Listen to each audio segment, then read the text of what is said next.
ఓం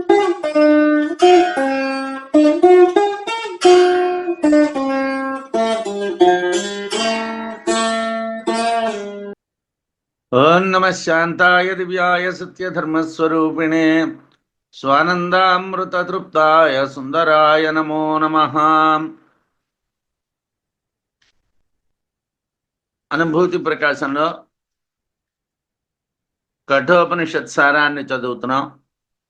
దాంట్లో 3 వల్లుల్ని పూర్తి చేసుకో 4వ వల్లి విషయంలోకి వచ్చాం. 4, 5, 6 వల్లులకు సంబంధించినటువంటి సారాన్ని చదివినట్టుగా అయితే మనం కఠోపనిషత్తులో అనుభూతిని గురించి చదివినట్టుగా అవుతుంది.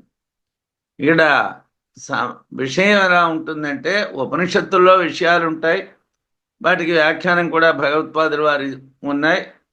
అవి బాగా మనం లోతుగానే చదువుకున్నాం. సరే, కొంత జ్ఞాపకం ఉంటుంది, కొంత విస్మృతం అవుతుంది, మరిచిపోతాం. అలా జరగడానికి కారణం అభ్యాసం కొద్దిగా తక్కువగా ఉండడం వల్ల. తరువాత అనేక విషయాల యందు వ్యాపృతమై ఉండడం వల్ల కొన్ని మరిచిపోతూ ఉంటాం. అయితే ఇక్కడ అనుభూతి ప్రకాశంలో నేరుగా ఉపనిషత్తు విషయం కన్నా ఉపనిషత్ అర్థాన్ని మనం ఎలాగా వినియోగించుకోవాలి అన్నటువంటిది ముఖ్యం. అంటే ఉపనిషత్తులో ఉన్నటువంటి విషయం ఏమైనా ఎలా వాడుకోవాలి, దాన్నే పరావిద్య అంటున్నారు. పరావిద్య అంటే ఉపనిషద్ అర్థం. ఉపనిషద్ అర్థాన్ని మనం పట్టుకోవాలి. దానికి సంబంధించి 3 వల్లుల్లో ప్రత్యక్ బ్రహ్మం ఇది అన్నటువంటి దాన్ని తేల్చారు. తేల్చిన తర్వాత ఈ ప్రత్యక్ బ్రహ్మం అనేటువంటిది పరబ్రహ్మమే, నువ్వు అనేకంగా బ్రహ్మాన్ని చూడకు, బ్రహ్మం ఒక్కటే అన్నటువంటి విషయాన్ని మనకి అనుభవంలోకి తేవాలన్నమాట.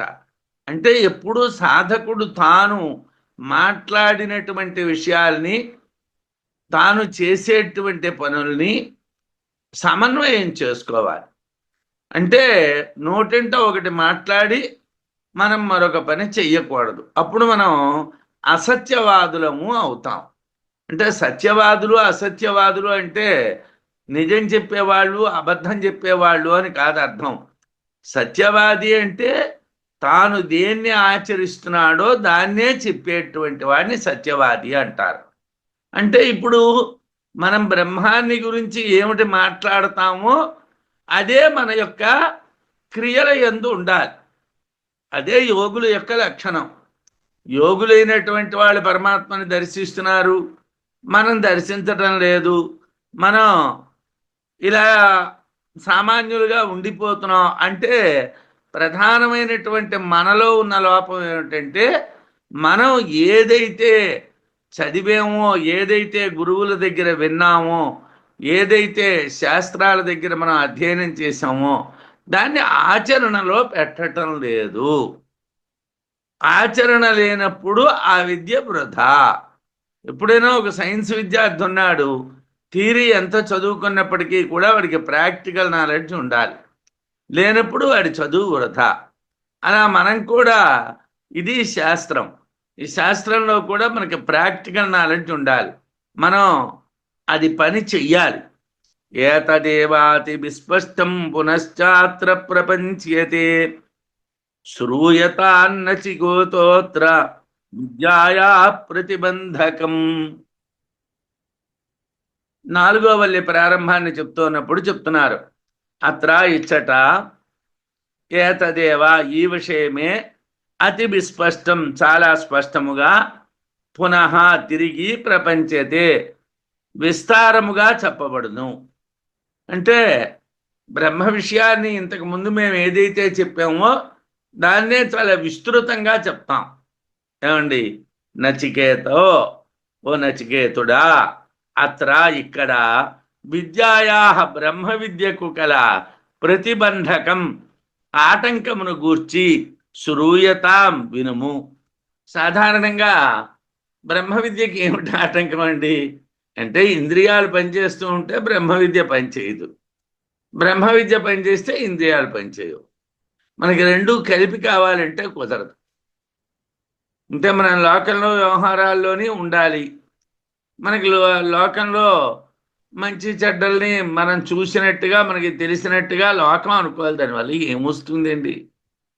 నాకు లోకంలో అన్ని విషయాలు తెలుసు, ఏమిటి ప్రయోజనం? ఓ ప్రధానమంత్రి ఉన్నాడు, ఎన్ని పత్రికల్లో ఎన్ని విషయాలు వచ్చాయో ఆయనకి ప్రెస్ సెక్రటరీలు చెప్తారు, వాటి రిపోర్ట్లన్నీ చెప్తారు. అలాగే ఎన్ని మంచి కామెంట్లు వచ్చాయో ఎన్ని చెడ్డ కామెంట్లు వచ్చాయో వాళ్ళ నోటీస్కి వస్తాయి. వాళ్ళు చేసినటువంటి పనులు బాగున్నాయి, బాగులేవని చెప్పే వాళ్ళు ఉంటారు. అన్నీ ఉన్నాయి.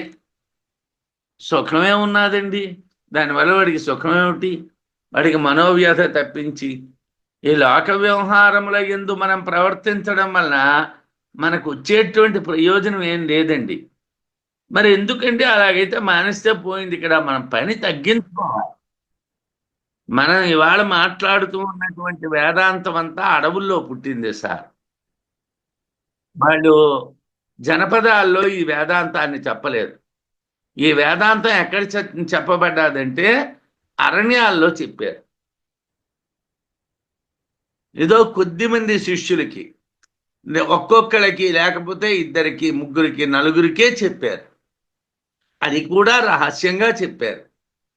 వాళ్ళు కూడా దానికి ప్రచారం చెయ్యండిరా అని చెప్పలేదు, వాళ్ళు చేద్దాం అనుకోలేదు. కానీ అవి శాశ్వతంగా ఉన్నాయి. మనం ఇవాళ ఎంత గ్యాదరింగ్ వస్తారా, ఎంతమందికి మనం చెప్తామా, చెప్తే మెసేజ్ మనం ఏదో పంపించాం వాళ్ళకి వెళ్తుంది. ఎక్కడ వెళ్తున్నా అది? ఎవరైనా ఇవాళ మనం చెప్పినటువంటి దాన్ని ఆచరిస్తున్నారా? గుర్తుంటున్నాదా? ఇక ఈ కార్యాలు నిర్వహించినటువంటి వాళ్ళకే అల్లప్పుడు ఆ కార్యక్రమం చేశాం, ఇప్పుడు ఈ కార్యక్రమం చేశాం అని చెప్తున్నారు. కానీ ఆ సభ్యుల్ని ఏమయ్యా మన సంస్థ ఎన్ని కార్యక్రమాలు ఈ సంవత్సరం చేసింది అంటే చాలా చేసిందండి అంటాడు. వాడికి గుర్తుండదు. వాడేం ఎండు, వాడు వచ్చి కూర్చుంటాడు, మొహమాటానికి లేచి ఓడిపోతాడు. మనం ఏమిటనుకుంటున్నాం? చాలామంది వచ్చారు, మన మన మాటలు వినేశారు, మనకి చాలా గొప్ప రెస్పాన్స్ వచ్చేసింది అని మనం ఫీల్ అయిపోతున్నాం. అసలు వాడు ఏం వినలే, వాడికి ఇటువే బొర్రే లేదు. వాడిని ఒకవేళ కావాలంటే మీకు అనుమానం ఉంటే వాడిని ఒక వారం రోజులు పోయిన తర్వాత, ఏమండి క్రితం వారం నేను ఏం చెప్పాను అడగండి, వాడు ఏం చెప్తాడో చూడండి. ఏముండదు వాడి దగ్గర, నో రెస్పాన్స్. మనం 100 మందికి చెప్తే ఒక్కడి బుర్ర పెట్టడం కష్టం. ఇది కాదు. ఏమిటండి అని అంటే, బ్రహ్మ విద్యకి ప్రతిబంధకం ఏమిటో తెలుసుకొని ఆ ప్రతిబంధకం నుంచి బయటపడి మనం బ్రహ్మంలో లీనం అవ్వాలి. ఇప్పటి వరకు చెప్పబడినటువంటి బ్రహ్మ విషయమే తిరిగి అతి స్పష్టంగా చెప్పబడుతుంది. బ్రహ్మ విద్యా జ్ఞానానికి కల ఆటంకాన్ని ఇక్కడ చెప్తాం, నువ్వు విను అని నచికేతుడితో యముడు అన్నాడు. ఇంద్రియాణి బహిర్ద్రష్టుం ససృజే పరమేశ్వర అతస్థై ప్రత్యగాత్మానం నకశ్చిదపి వీక్షతే. ఏమండి, బ్రహ్మ విషయాలని గురించి ఇలాగా పిండీసానండి. చాలా గట్టిగా నేను వాటిని పట్టుకొని పిండానండి. నిజమే కదయ్యా? దేంతో పిండేవయ్యా? బాగా చదివానండి, బాగా ఆలోచించానండి, బాగా మాట్లాడానండి, వాళ్ళకి అర్థమైనట్టుగా చెప్పానండి. కానీ బ్రహ్మం తెలియబడదు అన్నారు. ఎందుకు తెలియబడదయ్యా అనంటే, పరమేశ్వరుడు ఇంద్రియములను బహిర్ద్రష్టం బాహ్య విషయాలను చూచుట కొరకు సృజే సృజించను. నేను సాయంకాలం 6:30 నుంచి 7:30 వరకు పురాణం చెప్పగానే 8 గంటల వేసరికి సంఘ సభ్యులు ఇళ్ళకి వెళ్ళిపోతారు. వెళ్ళిపోయి ఏం చేస్తారండి, టీవీ పెట్టుకుంటారు. టీవీ చూసుకుంటూ అలా టిఫిన్ ఇంట్లో వాళ్ళు పెట్టింది తింటూ, ఇరుగు వాళ్ళ గురించి, పొరుగు వాళ్ళ గురించి, బంధువుల గురించి, స్నేహితుల గురించి, వాళ్ళ గురించి, వీళ్ళ గురించి కనీసం 8 నుంచి మెల్లిగా సుమారులో 9:30 వరకేనా, తక్కువలో తక్కువ మాట్లాడిన వాళ్ళు చూసిన వాళ్ళు టీవీ చూస్తూ మాట్లాడుకుంటూ కాలక్షేపం చేసి నిద్రపోతారు. అంతే. మరుసటి రోజు మళ్ళీ వచ్చారు. ఏమండి నిన్న ఏమిటి మనం చదివామండి? వాడికి తెలియదు. ఎందుకోసం? వాడిక్కడ గంట సేపు కూర్చున్నాడు అంతే. ఈ గంట అయిపోగానే లేచి వెళ్ళిపోయేవాడు. లోక వ్యవహారాల్లో కుడిపాడు. ఇంద్రియాలన్నీ లోక వ్యవహారాల్లో కుడిపాయి. పరమేశ్వరుడు ఇంద్రియాలను బాహ్య విషయాల్ని చూడడం కోసం సృజించాడు. అత అందువలన తై ఆ ఇంద్రియముల చేత కశ్చిదపి ఏ ఒక్కడు కూడా ప్రత్యేగాత్మను నవీక్షతే చూడడం లేదు. ఏమండి? దర్శించలేడు.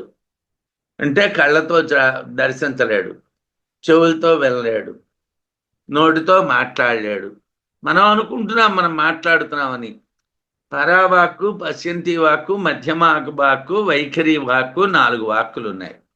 మనం దాంట్లో ఏ వాక్కుని మనం ఆశ్రయించున్నాం? వైఖరి వాక్కుని ఆశ్రయించున్నాం. ఇంకా కాదు పోదు బాగా వేదాలు శాస్త్రాలు చదువుకొని కొంత తపస్సు చేసినటువంటి మునీశ్వరులు మాట్లాడితే అంటే ఈ కాలంలో కలియుగంలో వాళ్ళు మధ్యమ వాక్కు మాట్లాడతారు. ఈ కాలంలో పరమాత్మని దర్శించి మాట్లాడే వాళ్ళు లేరు. పరమాత్మలోనే లీనమై మాట్లాడే వాళ్ళు లేరు. మనం మాట్లాడినటువంటి మాటలు ఇక్కడే గాలిలో కలిసిపోతున్నాయి. అన్ని మాటలు ఎలా గాల్లో కలిసిపోతున్నాయో ఈ మాటలు కూడా అలాగే గాల్లో కలిసిపోతున్నాయి. పరమేశ్వరుడు మాయ ద్వారా జగత్తునకు అభిన్న నిమిత్తోపాదాన కారణమని వేదాంతులు అభిప్రాయం. వేదాంతుల యొక్క అభిప్రాయం ఏమిటంటే పరమేశ్వరుడి వలనే ఈ జగత్తు ఏర్పడ్డాది. ఆయనే నిమిత్త కారణము, ఆయనే ఉపాదాన కారణము, 2 కారణాలు ఆయనే. అందువలన ఇంద్రియాలని సృజించినటువంటిది కూడా ఎవళ్ళు? పరమేశ్వరుడే అని చెప్తున్నారు. ఆ ఇంద్రియాలను బాహ్య విషయాల్ని చూడడానికే సృజించాడు. ఆయన ఇంద్రియాలని ఎందుకు సృజించాడయ్యా అంటే బయట విషయాలు చూడడానికి సృజించాడు. అందువలన ఏ ఒక్కడూ కూడా ఆ ఇంద్రియాలతో ప్రత్యేగాత్మను చూడడు. కాబట్టి ఇంద్రియాలతో ఎవ్వడూ కూడా ప్రత్యేగాత్మని చూడలేడు. అంటే మీరు వేదాంతాన్ని ఇప్పుడు మనం మాట్లాడుకుంటున్నట్టుగా బోధిస్తే ఈ చెవులతో శ్రవణం చేసి ఈ బుద్ధితో మన్నం చేసి పొందలేము. మరెలాగండి? గురుకటాక్షంతో మనం అంతర్ముఖులం అవ్వాలి. అంటే మనకి బాహ్య విషయాలు ఏవి తెలియకూడదు.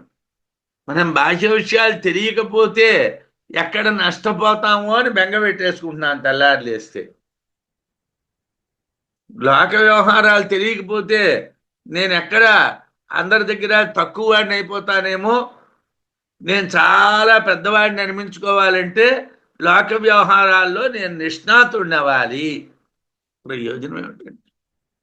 రిజర్వ్ బ్యాంక్ గవర్నర్ ఉన్నాడండి, ఏదో 3 ఏళ్లకో 5 ఏళ్లకో వాడిని వేస్తారు. టర్మ్ అయిపోయిన తర్వాత ఇంటికి వచ్చేసాడు. వాడి గురించి ఎవడు పట్టించుకుంటాడు? విదేశాంగ శాఖలో పనిచేశాడు, వాడి టర్మ్ అయిపోయిన తర్వాత వచ్చేసాడు. వాడిని ఎవడు పట్టించుకుంటాడు? ఎంత పెద్ద లోక వ్యవహారాలు నడిపినా కూడా ఎవ్వళ్ళు పట్టించుకోరు.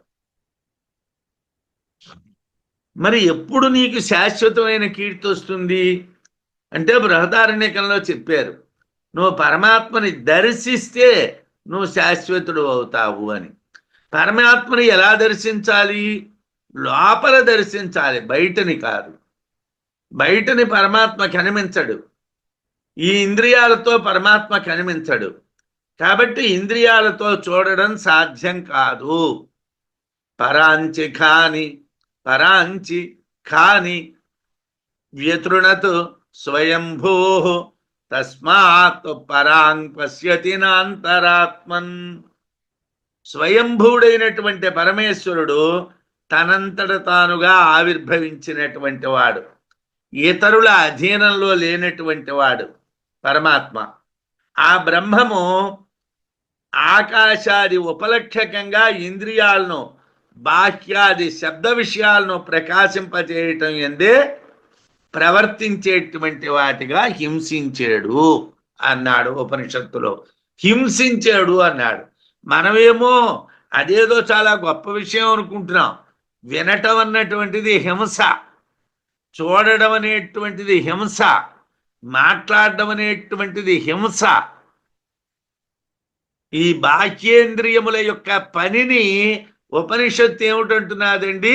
పరమేశ్వరుడు విధించినటువంటి శిక్ష అంటున్నారు. మనం అదేదో చాలా గొప్ప పని,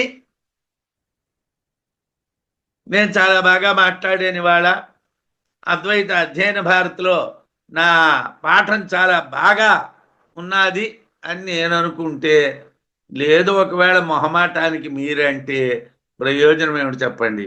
మీరు ఒకవేళ మొహమాటానికి అంటారు, రామసుబ్బారావు గారు బాగా చెప్పారని, ఇది ఉత్తి మొహమాటం మాత్రమే, యథార్థం కాదు. నేను అనుకున్నా యథార్థం కాదు. ఎందుకోసం? ఎప్పుడు యథార్థం అవుతుంది? నేను పరమాత్మని దర్శిస్తే, మీరు దర్శించగలిగితే యథార్థం అవుతుంది. నేను దర్శించలేకపోయినా, మీరు దర్శించలేకపోయినా మన మధ్యని జరిగినటువంటి ఈ సంభాషణ వైఖరి సంభాషణే అవుతుంది తప్పిస్తే, ఇది పరమేశ్వరుడు విధించినటువంటి శిక్షే అవుతుంది తప్పిస్తే దీని వలన ప్రయోజనం ఉండదు. అందువలన ఇంద్రియాలు బాహ్య విషయాల్ని చూస్తాయి కానీ ఆత్మని చూడవు. సకామంచ మనస్తద్వతు నిష్కామంచ ఆత్మశుద్ధయే సృష్టంతయో యోగయుక్త మనసా ఆత్మా అవలోక్యతే. ఆత్మను ఎలా చూడాలండి? లోపలికి చూస్తే ఆత్మ కనిపిస్తుందండి. లోపలికి చూడాలంటే గురువుగారు శిష్యుడికి ఏం చెప్పాలి? లౌకిక విషయాల్లోంచి బయటికి రారా అని చెప్పాలి. వాళ్ళు చెప్పవచ్చును, ముందు గురువుగారు రావాలి కదా. శిష్యుడు అడుగుతాడు, గురువుగారు మీరు వచ్చారా బయటికి అని. నేనేమో లౌకిక విషయాల్లో కొట్టుమిట్టాడుతూ మిమ్మల్ని బయటకు వచ్చేయండి అంటే మీరు వచ్చేస్తారా? రారు. నేను బయటికి రావాలి, అప్పుడు మీరు వస్తారు. గురువు బయటికి రావాలి, శిష్యుడు వస్తాడు. ఉపదేశం చెయ్యాలి అనుకున్నటువంటి వాడు బాహ్యేంద్రియ ప్రవృత్తి కలవాడు కాకూడదు. అప్పుడు వాడు అంతరింద్రియ దర్శనం చెయ్యగలడు. కాబట్టి వాడు ఎలాగైతే అంతరింద్రియ దర్శనం చేశాడో అలాగే అందరూ అంతరింద్రియ దర్శనం చేస్తారు. సకామం కోరికలతో కూడినటువంటి మనస్సును తద్వత్ అదే విధంగా ఆత్మశుద్ధయే ఆత్మశుద్ధి కొరకు నిష్కామం నిష్కామమైనటువంటి మనస్సును సృజించబడెను. రెండు మనస్సుల్ని సృజించాడండి పరమాత్మ. అంటే ఒకటే మనస్సు, అది రెండు రకాలుగా పనిచేస్తుందండి. సకామంగా పనిచేస్తుంది, నిష్కామంగా పనిచేస్తుంది. నేనున్నాను, నేను ఏదో ఏ కారణాలు ఎవరండి ఓ 40 ఏళ్ళ నుంచి పురాణాలు చెప్తున్నాను. పురాణాలు చెప్తూ ఉంటే నాకు ఎంత కీర్తి వచ్చింది. నేను విజయనగరంలో నన్ను చెప్పుకుంటున్నారా, ఆంధ్రదేశం అంతటా చెప్పుకుంటున్నారా, భారతదేశం అంతటా చెప్పుకుంటున్నారా, లేకపోతే ప్రపంచం అంతటా నాకు కీర్తున్నదా అని నేను ఆలోచించాను అనుకోండి, అది సకామం. దాన్ని సకామం అంటారు. ఈ సకామమైనటువంటి దానివల్ల ఏమిటవుతుంది? ప్రయోజనం లేదు. సకామంచ మనః తద్వత్ నిష్కామంచ ఆత్మశుద్ధయే. ఆత్మశుద్ధి కొరకు నిష్కామం అంటే ఏమిటి? ఏ కోరిక లేకుండా మనస్సు ఉండాలి. మనస్సు ఏ కోరిక లేకుండా ఉండాలి. సృజించబడ్డాయి రెండును. తయోహ వాటి యందు యోగయుక్త మనసా యోగముతో కూడుకున్నటువంటి మనస్సు చేతను ఆత్మ అవలోక్యతే ఆత్మ చూడబడుతున్నది. ఆత్మ ఎలా చూస్తామండి? యోగయుక్తమైనటువంటి మనస్సుతో చూస్తాం. అంటే జీవ బ్రహ్మైక్య యోగము కలిగినటువంటి బుద్ధితో మనం చూడగలం. జీవ బ్రహ్మైక్య యోగం కలిగినటువంటి బుద్ధి గలవాడికి నేను మాట్లాడేనా, బాగా మాట్లాడేనా, నా మాటలు ఎంతమందికి అందుబాటులోకి వచ్చేయి, ఎంతమంది దీన్ని విన్నారు, ఎంతమంది దగ్గర నుంచి నాకు తిరిగి మీరు బాగా చెప్పారు అన్నటువంటి ఫీడ్బ్యాక్ వచ్చింది, ఇవాళ ఉండదు. ఎందుకోసం? వాడు యోగయుక్తమైనటువంటి మనస్సుతో కూడుకున్నవాడు కాబట్టి వాడికి అవి అక్కర్లేదు. 2 విధాల మనస్సులు సృజించబడ్డాయి. ఒకటి సకామం, అది బాహ్యాన్ని మాత్రమే చూస్తుంది. రెండవది నిష్కామం, అది ఆంతరమైనటువంటి ఆత్మని చూడడానికి సహకరిస్తుంది. లోపలున్నటువంటి ఆత్మని చూడడానికి మనకి సహకరిస్తుంది. రెండోది, దాన్ని ఉపనిషత్తులో ఏం చెప్పారు? కశ్చిత్ ధీర ప్రత్యేగాత్మానమైక్షతు ఆవృత్త చక్షు అమృతత్వమిచ్చన్. ఒకానొక బుద్ధిమంతుడు ప్రత్యేగాత్మను దర్శించును, లోపలి చూపు కలవాడై అమృతత్వమును గోరి ప్రత్యేగాత్మను దర్శించును. ఏమండి, రామకృష్ణ పరమహంస గారు వీధి వీధి తిరిగి, అయ్యా నేను చెప్తాను మీరు వినండి, నన్ను మీరందరూ కూడా ఆదరించండి అని అడగలేదు. ఆయన కాళీమాతని పట్టుకో ఏడ్చారు. కాళీమాత భక్తిలో ఆయన మునిగిపోయారు. ఆయన దగ్గరికే భక్తులు వెళ్ళి ఆయన తిట్టినా కొట్టినా ఆ అమ్మవారి యొక్క కటాక్షాన్ని పొందడానికి ఆయన సహకారాన్ని వినియోగించుకున్నారు. అలా మనం కూడా మన దేనికోసం మనం మెంపర్లాడక్కర్లేదండి. మనకి శాశ్వతమైనటువంటి కీర్తి పరమాత్మ వల్ల వస్తుంది. శాశ్వతమైనటువంటి ధనం పరమాత్మ వల్ల వస్తుంది. శాశ్వతమైనటువంటి విద్య పరమాత్మ వల్ల వస్తుంది. శాశ్వతమైనటువంటి విద్య అంటే పరావిద్య, శాశ్వతమైన ధనము అంటే ఇంద్రియ నిగ్రహము, శాశ్వతమైన కీర్తి అంటే మోక్షం. ఈ 3 పరావిద్య వల్ల వస్తాయి, 3 పరమాత్మ వల్ల వస్తాయి. కాబట్టి ఈ 3 మనం పొందడానికి భాగవతంలో కృష్ణ పరమాత్మని గురించి దేవకీదేవి శాశ్వత మృత్యు జయ కీర్తియుతుండు అభయుండు భూవరా అన్నది. శాశ్వతమైనటువంటి కీర్తి కావాలి, శాశ్వతమైనటువంటి మృత్యువు కావాలి, శాశ్వతమైనటువంటి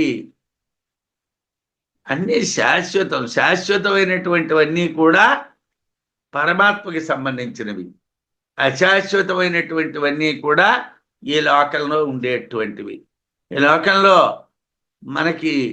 మన ఈ లోకం అనేటువంటి చిన్న నావ చిన్న కర్ర పట్టుకొని అవతలొడ్డుకి వెళ్తామంటే కుదరదు, బ్రహ్మజ్ఞానాన్ని పట్టుకో వెళ్ళాలి. కాబట్టి ఎవరో ఒకనొక బుద్ధిమంతుడైనటువంటి వాడు ప్రత్యేగాత్మని దర్శిస్తూ లోపల చూపు కలిగినటువంటి వాడై అమృతత్వాన్ని కోరి ప్రత్యేగాత్మను దర్శిస్తాడు అని శృతి చెప్పింది. పరాచ కామానను వినయంతి బాలాః తే మృత్యోర్యంతి వితతస్య పాశం అథ ధీరా అమృతత్వం విదిత్వా ధ్రువం అధ్రువేష్వ న ప్రార్థయంతే. లోకంలో అజ్ఞానంతో ఉన్నటువంటి వాళ్ళు, అల్పజ్ఞానంతో ఉన్నటువంటి వాళ్ళు కోరికల్ని కోరుకుంటూ ఉంటారు. అనాత్మ విషయాల్లో స్వభావ సిద్ధమైనటువంటి బహిర్ముఖ దృష్టి ఆత్మదర్శనానికి ప్రతిబంధకమైనటువంటిది అవిద్య. ఆత్మ విషయాల్లో స్వభావ సిద్ధమైనటువంటి ఇబ్బంది ఏమిటండి అని అంటే బహిర్ముఖమైనటువంటి దృష్టి.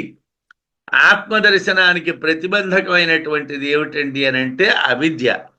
అవిద్య ఆత్మదర్శనానికి ప్రతికూలం. బహిర్ముఖమైనటువంటి అవిద్య చేత దృష్టాదృష్ట భోగములందు తృష్ట కలుగుతుంది. కనిపించినటువంటి కనిపించనటువంటి భోగాలు అంటే నేను ఇప్పటికి ఒక 70 ఏళ్ళు బ్రతికాను అనుకోండి. కొన్ని భాగాలు నాకు తెలుసు, అవి మళ్ళీ అనుభవిస్తే బాగుండు. కొన్ని నాకు తెలియవు, అవి అదృష్టములు, ఇవి దృష్టములు. ఈ భాగాలు ఆ భాగాలు ఇంకా అనుభవిస్తే బాగుండు. ఏమయ్యా 40 ఏళ్ళప్పుడు అనుభవించావు కదా, మళ్ళీ ఎందుకయ్యా 70 ఏళ్ళు వచ్చినా ఆ అనుభవించినవి మళ్ళీ అనుభవించాలి, లేదా కొత్తవి అనుభవించాలి. కొత్త కొత్తవి ఏవైనా నాకు అనుభవానికి రావాలి. దృష్టాదృష్టమైనటువంటి భోగాల యందు తృష్ణని కలిగిస్తుంది అవిద్య. ఈ తృష్ణే ఆత్మదర్శనానికి ప్రతిబంధకం. బాహ్య దృష్టి కలిగినటువంటి వాళ్ళు కోరికలతో బాహ్య విషయాల్ని అనుసరిస్తారు. పరాచహ కామాన్ అనునయంతి బాలాహ. బాలాహ అంటే అల్ప ప్రజ్ఞులు. బాగా విద్య తెలుసుకున్నటువంటి వాళ్ళు ఈ బాహ్య విషయాల్ని అనుసరించరు. వాళ్ళకి బాహ్య విషయాల మీద భ్రాంతి ఉండదు. బాహ్య విషయాల్ని ఎవరు అనుసరిస్తారంటే అల్ప ప్రజ్ఞ కలిగినటువంటి వాళ్ళు. అవిద్యా కామ సముదాయం అయినటువంటి మృత్యువునే పొందుతారు. ఏమయ్యా, ఈ బాహ్య విషయాల మీద దృష్టి పెడితే ఏమవుతుందయ్యా? మృత్యు వస్తుంది, అంతకన్నా మరేం రాదు. సడన్ గా ప్రాణం పోతుంది. దేహేంద్రియాది సంయోగ వియోగ లక్షణమైనటువంటిది నిత్యం జనన మరణాది అనేక అనర్థముల సముదాయమే పాశం. ఏమిటండి పాశం అంటేను? తే మృత్యోర్యంతి వితతస్య పాశం. పాశం అంటే ఏమిటి? దేహేంద్రియాది సంయోగ వియోగ లక్షణమైనటువంటి జన్మ మరణాదులకు సంబంధించినటువంటి అనర్థాల సముదాయమే పాశం. ఇది అనుభవిస్తూనే ఉన్నాం. దీనికోసం ఎందుకండి? దీనికోసం బ్రహ్మ విద్య ఎందుకండి? బ్రహ్మ విద్యను తెలుసుకున్నటువంటి వాళ్ళు ఈ పాశం నుండి బయటపడడానికి ప్రయత్నం చేయాలి. ఈ అజ్ఞానం నుండి బయటికి రావడానికి ప్రయత్నం చేయాలి. ఈ అల్పజ్ఞానం నుండి బయటకు వచ్చి కోరికలతో కూడుకున్నటువంటి వ్యవహారాన్ని విడిచిపెట్టడానికి ప్రయత్నం చేయాలి. అవిద్యా కామకర్మలు విస్తరించడం వల్ల చావు పుట్టుకలు కలుగుతాయి. ఇది సకామమైనటువంటి మనస్సు యొక్క లక్షణం. సకామమైనటువంటి మనస్సు వల్ల చావు పుట్టుకలు, చావడం పుట్టడం, చావడం పుట్టడం. దానివల్ల ప్రయోజనం ఏమిటి? ఇప్పుడు మనం ఏదో కొంతకాలం బ్రతికాం, ఎప్పుడో ఈ శరీరం పోయింది. మళ్ళీ పుట్టినప్పుడు మనం చేసినటువంటి కర్మానుసారమైనటువంటి జన్మ వస్తుంది. కానీ నేను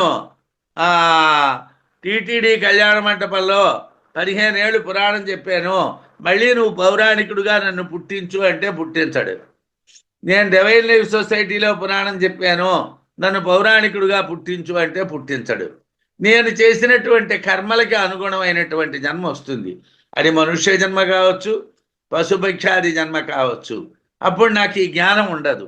నా ప్రయోజనం నిష్ప్రయోజనమే. నేను చేసిన ప్రయత్నం అంతా వృధా అయిపోతుంది. నా ప్రయత్నం వృధా కాకుండా ఉండాలి అని అంటే నిష్కామమైనటువంటి మార్గంలోకి నేను వెళ్ళాలి. సకామమైనటువంటి మనోలక్షణాన్ని విడిచిపెట్టి బుద్ధిమంతులైనటువంటి వాళ్ళు మేమే ఆత్మస్వరూపులము అనేటువంటి అమృతత్వాన్ని, శాశ్వతమైనటువంటి దాన్ని గుర్తిస్తారు. నేనే పరమాత్మని, పరమాత్మ నేనే పరమాత్మనైనప్పుడు చచ్చిపోయాను అన్న దుఃఖం లేదు, పుట్టేను అన్న దుఃఖం లేదు, జన్మ వస్తుంది అన్న దుఃఖం లేదు. ఎందువలన? సంచితం నశిస్తుంది. జ్ఞానం చేత సంచితం నశిస్తుంది. జ్ఞానం చేత ఆగామి అంటదు. ప్రారంభం అనుభవించిన తర్వాత మళ్ళీ శరీరం రాదు, మరి పుట్టక్కర్లేదు. కాబట్టి నేనే ఆత్మని అన్నటువంటి జ్ఞానాన్ని పొందండి, కానీ నేనే వక్తని అన్న జ్ఞానాన్ని పొందడం వృధా. నా అనుభవంతో చెప్తున్నాను. నేను మిమ్మల్ని నిందించడానికి చెప్పటం లేదు. నేను ఎవరిని ఏదైనా అనాలి అన్నటువంటి కోరికతో ఏ విషయాన్ని చెప్పటం లేదు. నా అనుభవంతో నేను చెప్తూ ఉన్నటువంటి మాటలు. చాలా కాలం నేను నిత్యం వక్తగా నేనున్నాను. రోజు శ్రవణం చేస్తున్నాను. ఈ రోజు శ్రవణం చేయటం వలన నాకేమైనా గ్రీన్ కార్డు, లేకపోతే ఇంకోటో, నాకు గోల్డెన్ కార్డు, లేకపోతే ఇంకో కార్డు ఇచ్చి నన్ను సత్కరించడు. నేను చేసినటువంటి కర్మల్ని బట్టే నాకు జన్మ ఉంటుంది. కాబట్టి ఆ కర్మల్ని నేను త్యాగం చేసి జ్ఞానాన్ని నేను సంపాదించుకొని నేను మళ్ళీ చావు పుట్టుకలకి లొంగకుండా ఉండేటువంటి మార్గంలోకి వెళ్ళాలి అని ప్రతి వాళ్ళని కోరుకోవాలి ప్రతి వాళ్ళు కోరుకోవాలి. ధ్రువములు అధ్రువములు అయినటువంటి దేవతాది లోకాల్ని కోరకూడదు, అధ్రువాలైనటువంటి దేవతాది లోకాల్ని కోరకూడదు. అమృతత్వాన్ని, శాశ్వతమైనటువంటి అమృతత్వాన్నే కోరుకోవాలి అని శృతి చెప్తున్నది. యచ్చైతన్యానుగ్రహేణ రూపాదీనింద్రియై పుమాన్ జానాతి యేన స్వప్నాది దృశ్యతే తద్వివిచ్యతాం. అయితే ఎలాగండి తెలియడం? ఎలాగండి? మనం గురువుని ఆశ్రయించాం. గురువుని ఆశ్రయించడం అంటే భగవద్గీతలో ఆశ్రయించడం ఎలాగో చెప్పాడు. తద్విద్ధి ప్రణిపాతేన పరిప్రశ్నేన శాభయా ఉపదేక్షంతి తే జ్ఞానం జ్ఞానినస్తత్వదర్శిన. తత్వదర్శనము చేసినటువంటి జ్ఞానులే జ్ఞానాన్ని చెప్పగలరు. జ్ఞానాన్ని చెప్పడానికి పుస్తకాలని నేను ఎక్కువ చదివానండి. నా దగ్గర ఒక 10,000 పుస్తకాలు ఉన్నాయి. నేను 10,000 పుస్తకాల నుంచి కూడా కొటేషన్లు ఇచ్చి చెప్పగలను. నాకు జ్ఞాపక శక్తి ఉన్నది అంటే దీనివల్ల పరమాత్మ తెలియడు. పరమాత్మ దేనివల్ల తెలుస్తాడు? తత్వాన్ని దర్శించాలి. తత్వాన్ని దర్శించడానికి ఏం కావాలి? వైరాగ్యం కావాలి, గురుకటాక్షం కావాలి. గురుకటాక్షం వలన, వైరాగ్యం వలన తత్వదర్శనం చేసినటువంటి వాళ్ళు తత్వాన్ని బోధిస్తారు. ఎవరికి బోధిస్తారు? ప్రణిపాతము, పరిప్రశ్న, సేవ చేసినటువంటి వాళ్ళకి. అంటే మనం ఏదో వెళ్ళి బార్ కౌన్సిల్లో ప్లేడర్లా కూర్చుంటే మనకి వేదాంతం వంట పట్టదు. వేదాంతం వంట పట్టాలి అని అంటే అడగడం రావాలి. వేదాంతం వంట పట్టాలంటే గురు సేవ చేయటం తెలియాలి. వేదాంతం వంట పట్టాలంటే నమస్కరించే విధానం తెలియాలి. మన అహంకారం పూర్తిగా చచ్చిపోవాలి. ఉమాన్ పురుషుడు ఈ చైతన్య అనుగ్రహేణ, ఈ చైతన్యము యొక్క అనుగ్రహము చేత రూపాదీన్, రూపములు మొదలగున వానిని ఇంద్రియై, ఇంద్రియముల చేత స్వప్నాది, స్వప్నాలు మొదలైనటువంటి వాటిని దృశ్యతే, చూడబడుచున్నవో తత్, ఆ చైతన్యమును వివిచ్యతాం, విచారణ చెయ్యాలి. ఇవన్నీ చూడడానికి కారణం ఏమిటి? లోపల ఉన్నటువంటి చైతన్యం. ఆ చైతన్యాన్ని గురించి తెలుసుకోరా? నేను ఇంద్రియాలతో ఎన్ని చూశాను? ఏదో భారతదేశంలో ఉన్న తీర్థాలన్నీ చూశాను, భారతదేశంలో ఉన్న క్షేత్రాలన్నీ చూశాను, భారతదేశంలో ఉన్న దేవాలయాన్ని దర్శించాను, భారతదేశంలో ఉన్నటువంటి గొప్ప గొప్ప నగరాలు దర్శించాను, అన్నీ దర్శించాను. ప్రయోజనం ఏమిటి? ఏంటి? ఏం కావాలి నీకు?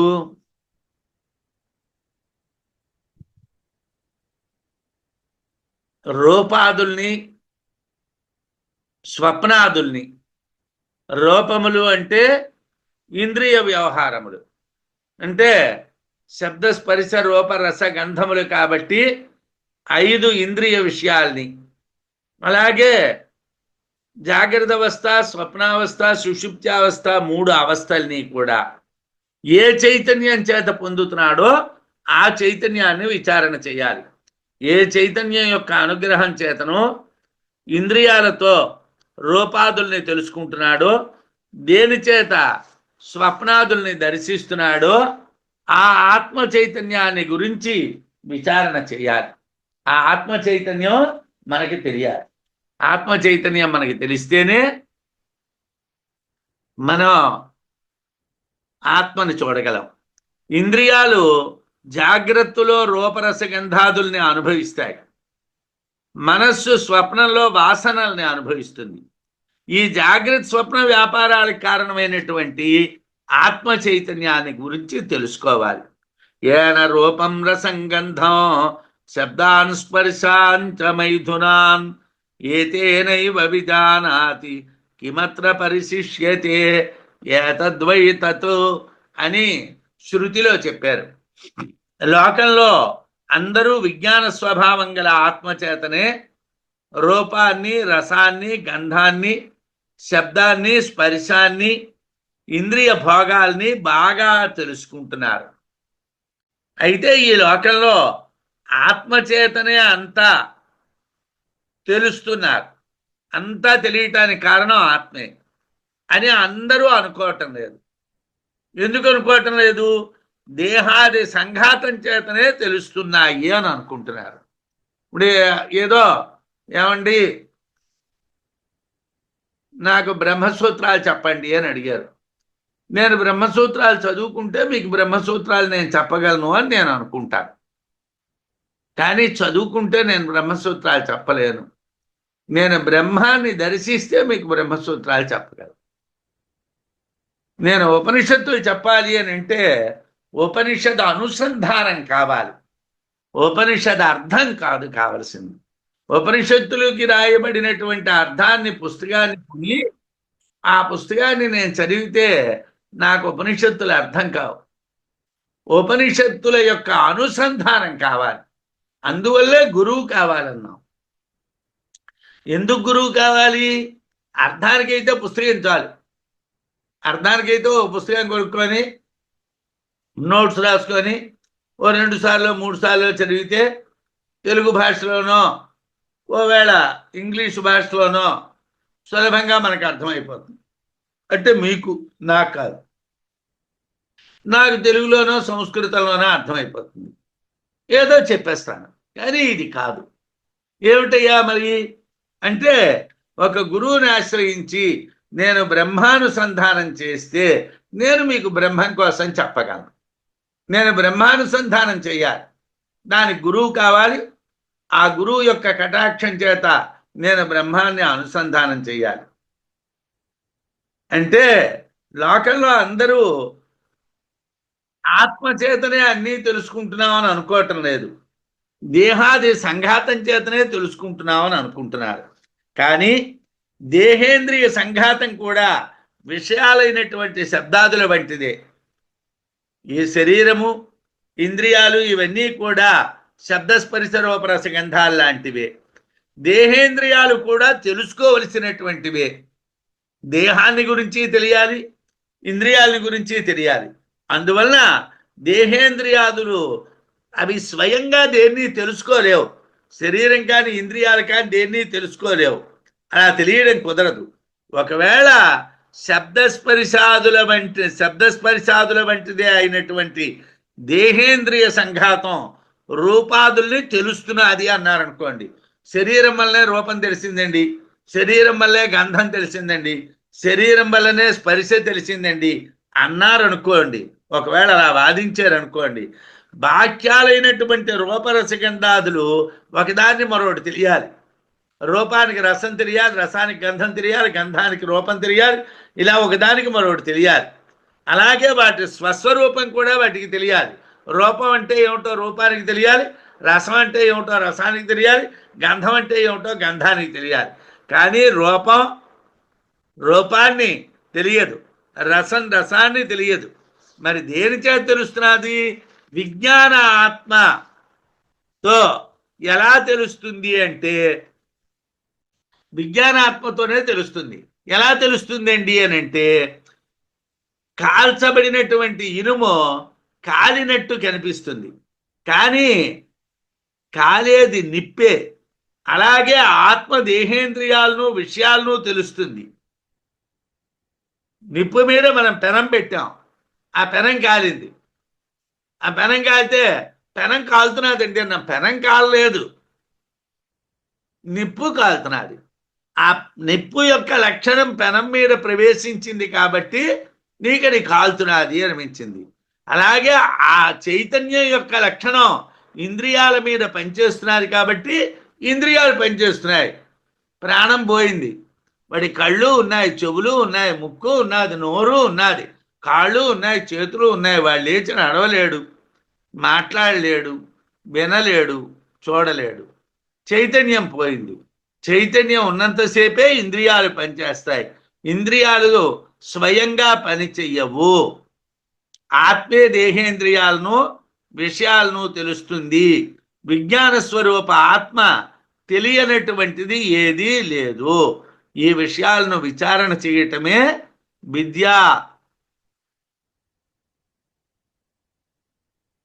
విద్యారణ్యులు ఏం చెప్పారంటే ఈ విషయాల్ని విచారణ చెయ్యండి అని చెప్పారు. అయ్యా ఈ విషయాలు మీరు తెలుసుకోండి అన్నారు. చైతన్యేన జడంగేయం ఇత్యుక్తే శిష్యతేత్ర కిం అజ్ఞానం నిఖిలం ప్రజ్ఞా చైతన్యం బ్రహ్మవస్తు. చైతన్యేన చైతన్యము చేత జడం జడమును జ్ఞేయం తెలియవలను. జడమైనటువంటి దాన్ని చైతన్యం చేత తెలియాలి. ఇప్పుడు మన ఆత్మచేతను దేహేంద్రియ సంఘాతాన్ని తెలుసుకోవాలి. దేహేంద్రియ సంఘాతం చేత ఆత్మ తెలియదు. నేను ఆసనం వేసుకో కూర్చున్నానండి, కళ్ళు మూసుకున్నానండి, జపమాల పట్టుకున్నానండి, ఓం నమః శివాయ అని జపం చేస్తున్నానండి, మీకు ఆత్మ కనిపించలేదు. ఆత్మ ఒకవేళ మీరు దర్శించగలిగితే ఆత్మ వలన ఇంద్రియాల్ని శరీరాన్ని అన్నింటినీ మీరు దర్శించవచ్చును. చైతన్యం చేత జడమైనటువంటి దేహేంద్రియ సంఘాతం తెలియాలి. ఇత్యుక్తే అని చెప్తే అత్ర కిం శిష్యతే, ఏమిటి మిగులుతుందయ్యా? ఆత్మచేతన అన్నీ తెలియబడుతున్నాయనంటే మరి మిగిలేదేమిటయ్యా? నిఖిలం సమస్తమైనటువంటిది కూడా అజ్ఞానమే కదా. బ్రహ్మవస్తు బ్రహ్మమనబడేటువంటిది ప్రజ్ఞం ప్రజ్ఞారూపమైనటువంటిది, చైతన్యం వస్తుహి చైతన్యమైనటువంటి వస్తువు కదా. బ్రహ్మం చైతన్య వస్తువు, ఇంద్రియాల దేహేంద్రియ సంఘాతం జడ వస్తువు.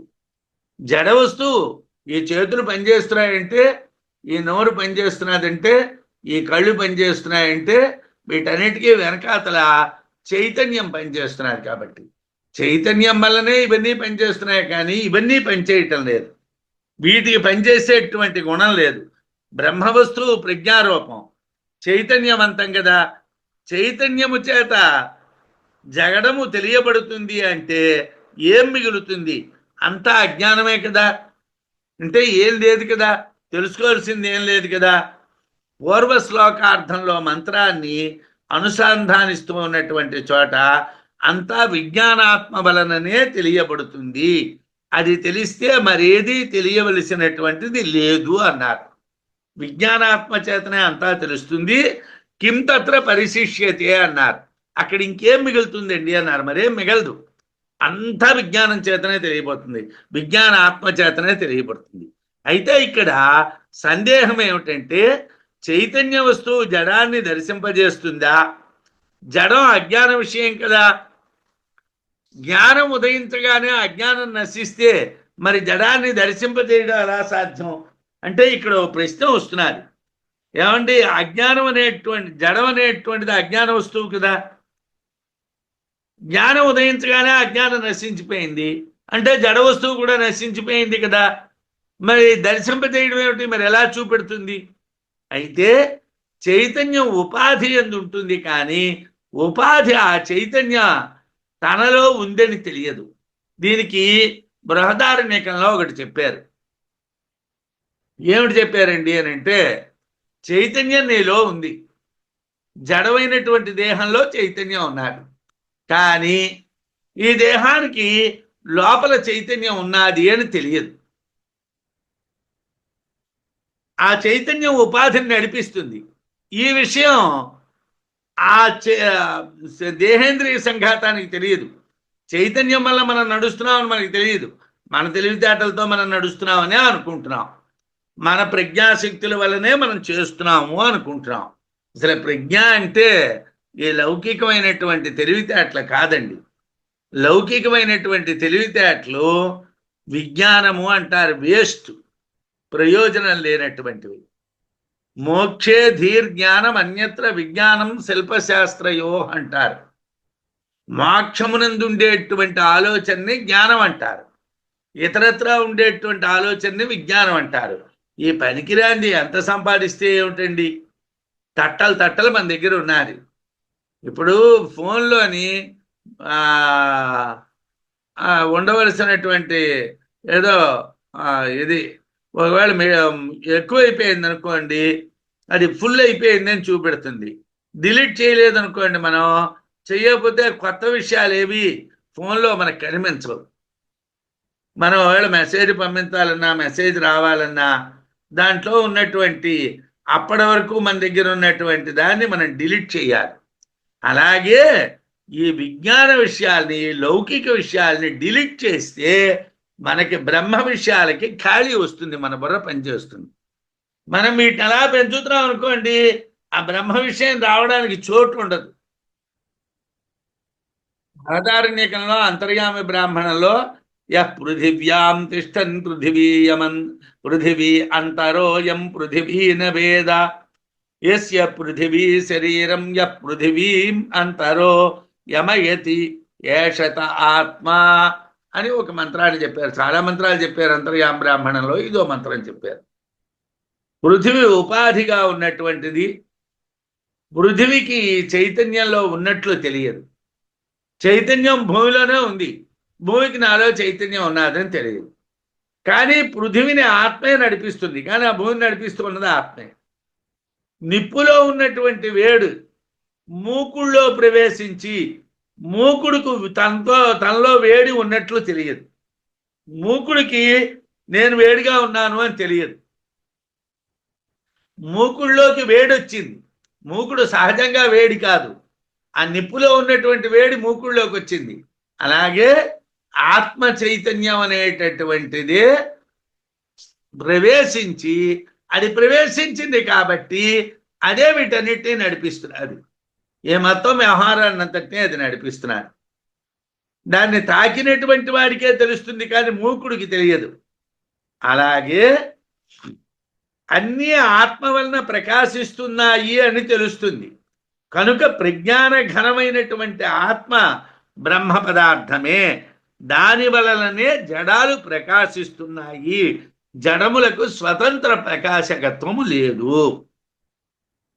యద్వేదైరపి సందిగ్ధం యత్పృష్టం నచికేతసా ధర్మాధర్మాద్యతీతం యత్ తదిదం బ్రహ్మవర్ణితం. ఏతద్వైతత్వ అని కఠోపనిషత్తులో ఒక్కొక్క శ్లోకంలోని చివరిన ఒక మాట అంటూ ఉంటారు. ఏతద్వైతత్ ఏతద్వైతత్ ఏతద్వైతత్ అంటారు. ఏమిటయ్యా అది అంటే, నచికేతుడు అడిగినటువంటిదే ఇది. ఏమిటి నచికేతుడు అడిగాడయ్యా అంటే చెప్తున్నారు, వేదైరపి వేదముల చేత కూడా ఎత్తు ఏది సందిగ్ధం స్పష్టముగా చెప్పబడలేదో, వేదాల్లో కూడా బ్రహ్మం ఇది అని ఖచ్చితంగా చెప్పలేదు. ఇది బ్రహ్మము అని తెలియదు. ఏమండి,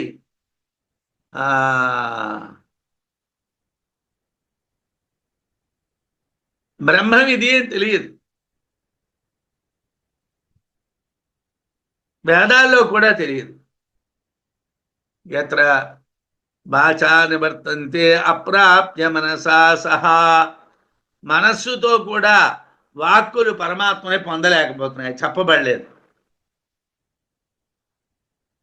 నచికేతస నచికేతుని చేతను యత్పృష్టం ఏది అడగబడిందో, ధర్మాధర్మాద్యతీతంచ యత్ ధర్మము కన్నా అధర్మము కన్నా అతీతమైనటువంటిది ఏదో తదిదం ఆ ఈ బ్రహ్మ వర్ణితం వర్ణించబడెను.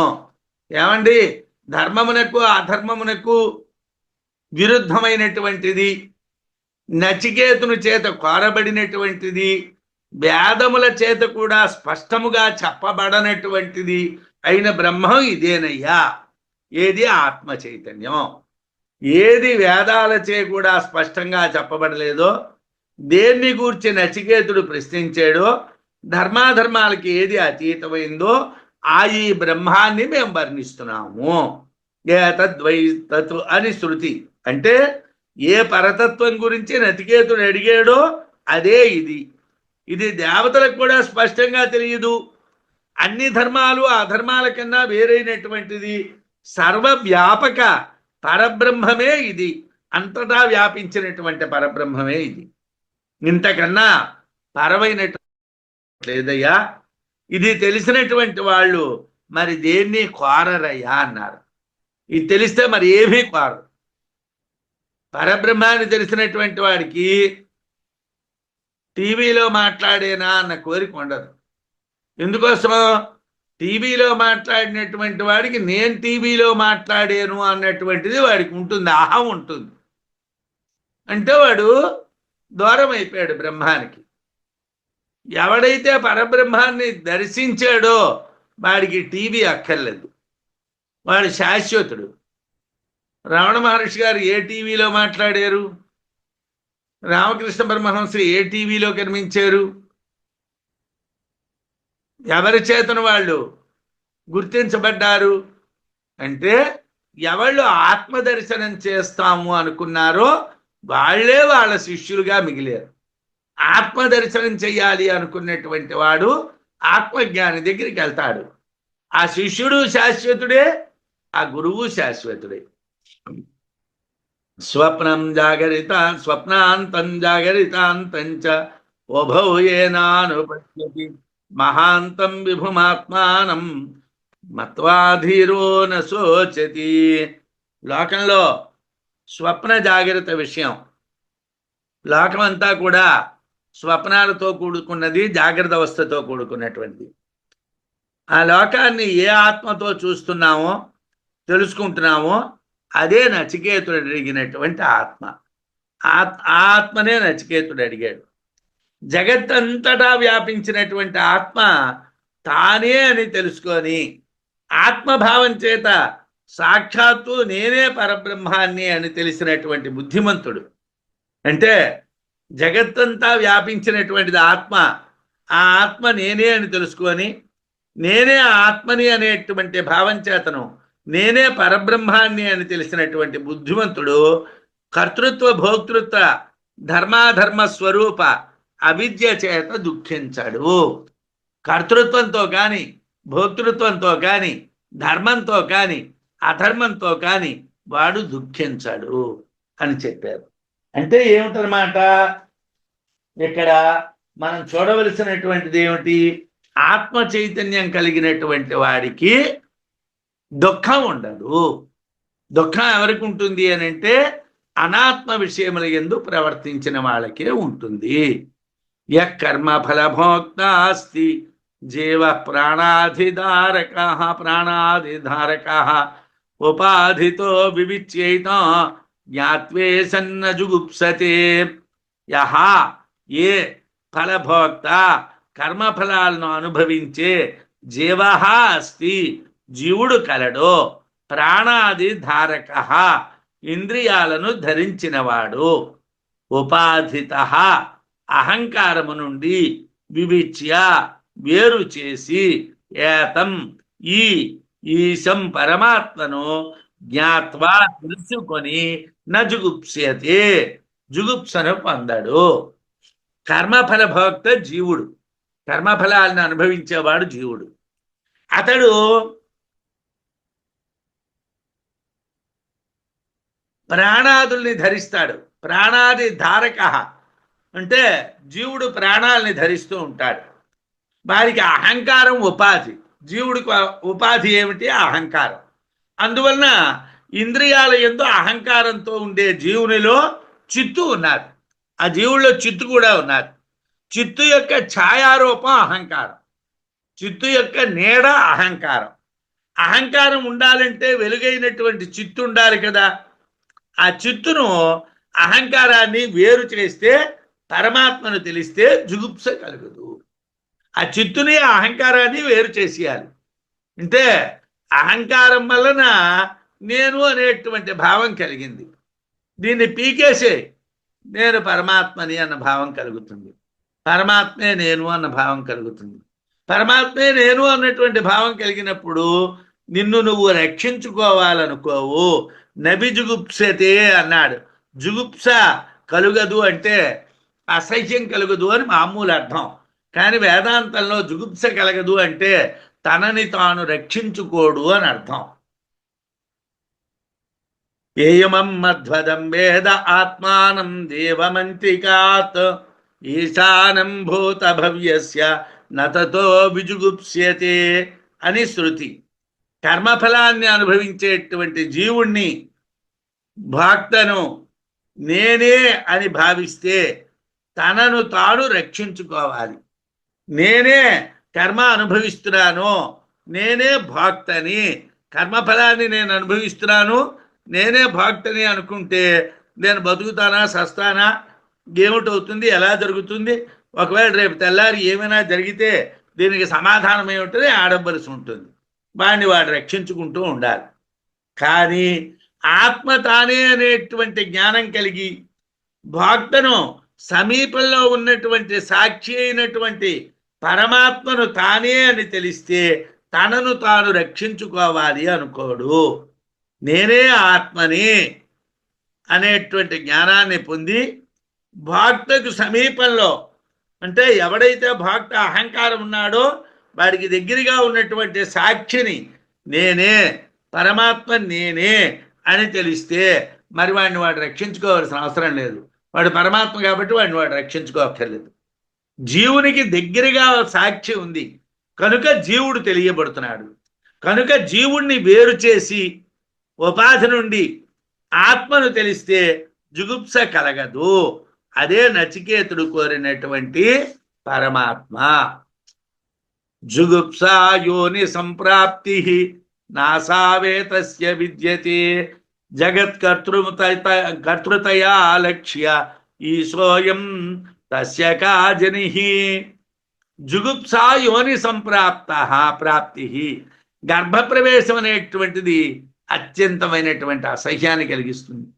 మళ్ళీ పుడతామంటే చాలా ఇబ్బందిగా ఉంటుంది. అంటే పుడతాం ఎందువల్ల? అజ్ఞానం వల్ల. మనకు అధోబాధ నేనే బ్రహ్మాన్ని అనేటువంటి జ్ఞానం కలగడం లేదు. మన ఈ బంధాలను వదులుకోవటం లేదు. మనకి ఎంతసేపు దేహేంద్రియ సంఘాతం మీదే జాగ్రత్తలన్నీని. అంటే ఎంత మనం నియంత్రించుకున్నా, ఎప్పుడో అప్పుడు నా ఫోటో నేను చూసుకున్నానా, ఎప్పుడో అప్పుడు నేను మాట్లాడేనా, ఎప్పుడో అప్పుడు నేను ఏదో పని చేశానా, నన్ను నలుగురు గుర్తించారా, ఏదో ఒక చిన్న పిచ్చి మనని పట్టుకో వెంటాడుతున్నది. ఈ దేహేంద్రియ సంఘాతాన్ని పట్టుకో వెంటాడుతున్నది. దీనివల్ల ఏం కలుగుతున్నదిరా? మళ్ళీ పుట్టవలసి వస్తున్నది. ఆ పుట్టడం అనేటువంటిది అసహ్యంతో కూడుకున్నటువంటిది. ఏతస్య ఆత్మకు అసౌ గర్భప్రవేశ రూపమైనటువంటి జుగుప్స నవిద్యతే లేదు. ఆత్మకి లేదు, శరీరానికి ఉన్నది. ఆత్మ సర్వత్రా వ్యాపించి ఉంటుంది. ఆత్మకి గర్భప్రవేశం, గర్భం నుంచి బయటికి రావడం అన్న గోళలు లేవు. ఈశ్వరుడు జగత్కర్తృతయా లక్ష్య. జగత్తునకు అభిన్న నిమిత్తోపాదాన కారణము అని తెలియాలి. ఈశ్వరుడే నిమిత్త కారణము, ఉపాదాన కారణం, రెండు కారణాలు ఆయనే అని తెలియాలి. అయితే అయం ఈ గర్భప్రవేశ జుగుప్స జనిహి పుట్టుక తస్య ఆత్మకు ఎక్కడిది? ఆత్మకి ఎక్కడిదయ్యా? ఆత్మే నిమిత్త కారణం, ఆత్మే ఉపాదాన కారణం. కాబట్టి ఆత్మ పుట్టడము లేదు, ఆత్మ గర్భంలో ప్రవేశించడము లేదు, ఆత్మకి గర్భప్రవేశము లేదు, పుట్టుక లేదు. గర్భప్రవేశ జుగుప్స ఆత్మకి లేదు. ఎందువలనంటే ఆత్మ జగత్తునకు అభిన్నమైనటువంటి నిమిత్తోపాదాన కారణం. కాబట్టి ఆత్మకు గర్భప్రవేశము, పుట్టుక లేవు. పరమాత్మకు పుట్టుక లేదు. కథంలో హిరణ్య గర్భ బ్రహ్మను పరబ్రహ్మము నుండి పుట్టినటువంటి వాడిగా చెప్పారు. అందరి హృదయాల్లోనూ ఉంటున్న ఆ బ్రహ్మాన్ని దర్శించాలి అని చెప్పారు. క్రమంగా పరబ్రహ్మ జ్ఞానం కలగటానికి ప్రత్యేగాత్మ నుండి పరమాత్మ వివేచనాన్ని మనకి చెప్తున్నారు.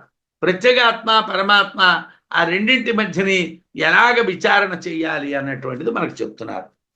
యద్దేహోస్తి తదేవేషు వేదేషు బ్రహ్మ గీయతే మృత్యోస్స మృత్యుమాప్నోతి యోత్ర నానేవ పశ్యతి. యద్దేహ అస్తి, ఏది శరీరంలో ఉన్నాదో, తదేవా అదే, యేషు వేదేషు ఈ వేదములందు బ్రహ్మ గీయతే బ్రహ్మ అని చెప్పబడుతున్నారు. శరీరంలో ఉన్నటువంటి ప్రత్యేగాత్మే పరబ్రహ్మము. ప్రత్యేగాత్మ పరబ్రహ్మము వేరు కాదు. ఎవడు అత్ర ఈ విషయమునందు నానేవ పశ్యతి అనేకమనేటువంటి భావనతో చూస్తున్నాడో, చాలా అనేటువంటి భావనతో చూస్తున్నాడో, సహా అతడు మృత్యోహ మృత్యుమాప్నోతి, మరణం నుంచే మరణాన్ని పొందుతున్నాడు. శరీరంలో ఉన్నటువంటి ప్రత్యేగాత్మనే వేదములు బ్రహ్మంగా చెప్తున్నాయి. ఎవడు ఈ ప్రత్యేగాత్మను అనేకమనేటువంటి భావనతో చూస్తున్నాడో అతడు జనన మరణ రూపమైనటువంటి సంసారాన్ని పొందుతాడు. యదేవేహ తదముత్ర యదముత్ర తదన్విహ మృత్యోస్స మృత్యుమాప్నోతి యః నానేవ పశ్యతి అని కఠశ్రుతి. ఏది శరీరంలో ఉన్నటువంటి బ్రహ్మ కాదు అనిపిస్తున్నాదో అదే ఆత్మ చైతన్యము. శరీరంలో ఉండి ఇది బ్రహ్మ కాదేమో అనిపిస్తూ ఉన్నటువంటి ఆత్మ చైతన్యము తనలో ఉన్నటువంటిదే, అదే ఆత్మ. ఆత్మ చైతన్యము దేహగతం అవ్వటం వలన వేరు కాదు, ఒక్కటే. ఎవరైనా కార్యకారణ ఉపాధులందున్నటువంటి ఆత్మ వేరు, పరమాత్మ వేరు అని భావిస్తే అది తప్పు. నేను వేరు ఆత్మ వేరు అనేటువంటి భిన్నత్వం కలిగితే మరణించడం, పుట్టడం, మరణించడం అనేటువంటి సంసార చక్రాన్ని అనుభవించవలసి ఉంటుంది. కాబట్టి ప్రత్యేగాత్మే పరమాత్మ, దేహంలో ఉన్నటువంటి ప్రత్యేగాత్మే పరమాత్మ అని తెలియండి. మనసా ఏవైదమాప్తవ్యం ఏకాగ్రేణ ఈ సజీవయో తత్వమద్వైతమే తస్మిన్ యోగి భేదన్న పశ్యతి. ఏమండి ఇంకా చెప్తున్నారు, ఈ సజీవయో జీవునికి ఈశ్వరునికి అంటే ప్రత్యేక రూపం అయినటువంటి జీవాత్మకి పరబ్రహ్మ అయినటువంటి ఈశ్వరుడికి ఏకాగ్రేణ ఏకాగ్రమైనటువంటి మనసా ఏవ మనస్సు చేతనే ఇదం అద్వైతం తత్వం ఈ అద్వైత తత్వాన్ని ఆప్తవ్యం పొందదగినటువంటిది. అవి రెండు వేరు కాదయ్యా. జీవుల్లో ఉన్నటువంటి అహంకారం తీసేస్తే అది ప్రత్యేగాత్మ, బ్రహ్మము అది ఒక్కటే. ఇవి రెండు వేరు కాదు. ఆ అహంకారాన్ని తీసేస్తే సరికదా. ఏతస్మిన్ ఈ జీవ బ్రహ్మైక్య విషయమందు యోగి భేదం భిన్నత్వమును నపశ్యతి చూడడు. జీవ బ్రహ్మైక్య యోగం విషయంలో యోగులకి భిన్నత్వం ఉండదు. అంటే ఈశ్వరుడు పరమాత్మ, జీవుడు ప్రత్యేగాత్మతో కూడుకున్నటువంటి వాడు, అంటే అహంకారం అయినప్పటికీ వాడు ప్రత్యేగాత్మతో కూడుకొని ఉంటాడు. వీరిద్దరి యందు ఏకాగ్రమైనటువంటి మనస్సుతో అద్వైత తత్వాన్ని దర్శించాలి. జీవ బ్రహ్మైక్య యోగం తెలిసిన వాడు వీరిద్దరి యందు బ్రహ్మ వేరు చూడ్డు, భిన్నత్వాన్ని చూడ్డు. జీవుడు ఈశ్వరుని ఛాయ కనుక ఈశ్వరుని ఛాయ అయిన జీవునికి భిన్నత్వం లేదు. మనసా ఏవ ఇదమాప్తవ్యం అని శృతిలో ఏమిటి చెప్తున్నారు? మనస్సు చేతనే తెలుసుకుంటున్నారు. మనస్సు చేతనంటే మనస్సు అనేటువంటి ఇంద్రియం చేత కాదు, మరిదేం చేతనండి? ఆచార్య శాస్త్ర సంస్కార జనిత జ్ఞానేన మనసా అని బృహదారణ్యకంలో మనసైవేదమాప్తవ్యం ఇది నానేహ పశ్యతి అన్నటువంటి మంత్రానికి వ్యాఖ్యానం రాస్తూ భగవత్పాదుల వారు రాసిన మాట ఈ మాట. ఆచార్య శాస్త్ర సంస్కార జ్ఞానము చేత పుట్టినటువంటి మనస్సు అంటే అది గురువు చేతను శాస్త్రం చేతను సంస్కరించబడినటువంటి బుద్ధి చేతనే ప్రత్యేగాత్మ ఉపాధి అయినటువంటి జీవుణ్ణి పరమాత్మని ఒక్కటిగా చూడాలి. నువ్వు అలా చూడాలంటే ఇందాకలే చెప్పాను, మన గురువు ఎందుకు అవసరం అంటే మనం పుస్తకాలు చదువుకుందుకైతే గురువు అక్కర్లేదు, బ్రహ్మాన్ని దర్శించడానికైతే గురువు కావాలి. బ్రహ్మాన్ని దర్శించడానికి ఎందుకు గురువు కావాలి? నువ్వు పుస్తకాలు చదివినప్పుడు నీకు అర్థాలే తెలిసాయి కానీ అనుభూతి కలగలేదు. అనుభూతి కావాలంటే గురువు ఉండాలి, గురువు ఉంటేనే అనుభూతి కలుగుతుంది. జీవుడు దేహేంద్రియ ఉపాధి కలవాడు, పరమాత్మ మాయ ఉపాధిగా కలిగినటువంటి వాడు. రెండు ఉపాధులు తీసివేస్తే మిగిలేది ఆత్మే. అంటే చాందోగ్యంలో చెప్తారు తత్వమసి అన్నటువంటి చోట. సాధారణంగా జీవుడు దేహేంద్రియ సంఘాతం ఉపాధిగా కలవాడు. ఆ దేహేంద్రియ సంఘాతాన్ని తీస్తే మిగిలేది ఆత్మ. అలాగే పరమాత్మ మాయ ఉపాధిగా కలవాడు. ఆ మాయను తీస్తే మిగిలేది పరమాత్మ. ఆ ఇద్దరు ఒకటే, ఆత్మలే. కనుక ఆత్మ అనేకం అనేటువంటి భావన మృత్యు కారణం. ఆత్మ అనేకం అంటే మనం మృత్యు, అజ్ఞానం కారణం. అజ్ఞానం అని తెలియాలి. అటువంటి అజ్ఞానం యోగికి ఉండదు. అద్వైత తత్వజ్ఞానమే యోగులకి ఉంటుంది మనకి చెప్పారు. స్వస్తి.